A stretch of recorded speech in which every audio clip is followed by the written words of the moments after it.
Hey guys, so I normally don't do stories about my personal life, at least on a whole video lens, but I decided to try something different out. I mean, why not?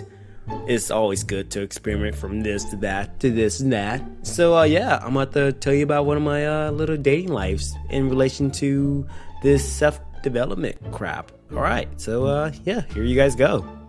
Hey guys, so I normally don't do the whole talking about my dating life that much. But I was thinking about this book that I read called The Art of Seduction by this one and only guy named Robert Greene. And it's a great book, by the way. But as I was looking it over, it reminded me about this one girl who I went out with in high school. Now, I'm not going to put her name on blast, but we'll refer to her as that vampire girl. Now, you may be wondering why I'm calling her the vampire girl. And it's not because I really think she's a vampire. No, I wish she was. At least then it'd be possible to make her actions make sense.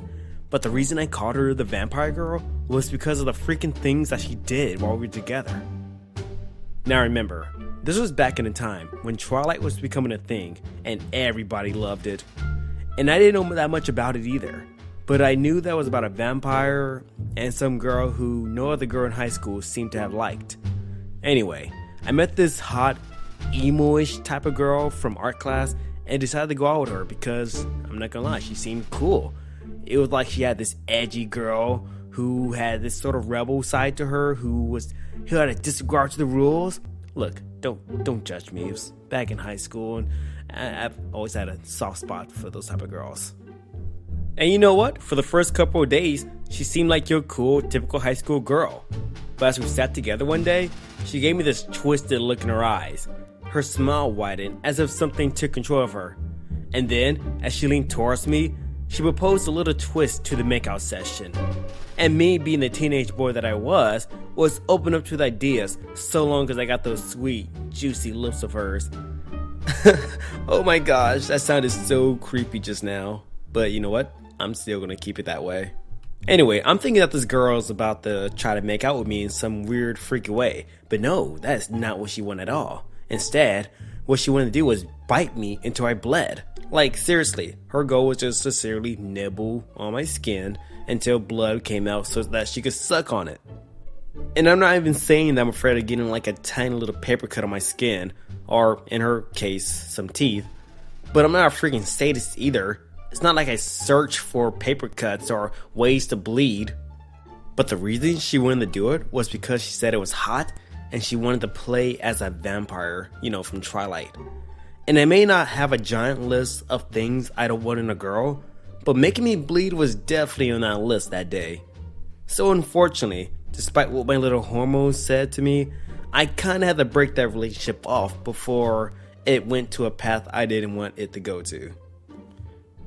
And I can't even say that the relationship ended on a high note either. I mean, I still had class with the girl, and every time I walked into the classroom, I could just feel her hatred pouring right towards my direction.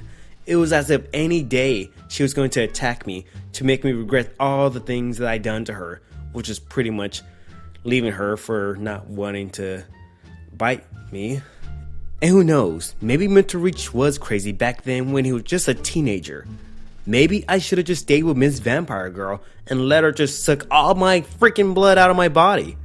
But you know what? This is a guy who don't even like taking shots. So what else do you expect? And you know what the worst part is? I actually went out with another girl in that same art classroom. But I'll say that story for another time because that's too long to explain right now. The point is this. Sure, you're going to want a relationship every now and then because being single can suck. Sometimes, or even a lot. But it's sometimes better to be single than to jump from one crazy relationship to the other. Because in the end, you don't want to be in some vampire chick's dungeon locked up as she's trying to suck your blood up, trying to become a vampire. Hey guys, hope you enjoyed. You want to hear more crazy stories about my life or hear some life tips or I don't know. If you just don't want to be a jerk in general, just hit that like button and subscribe.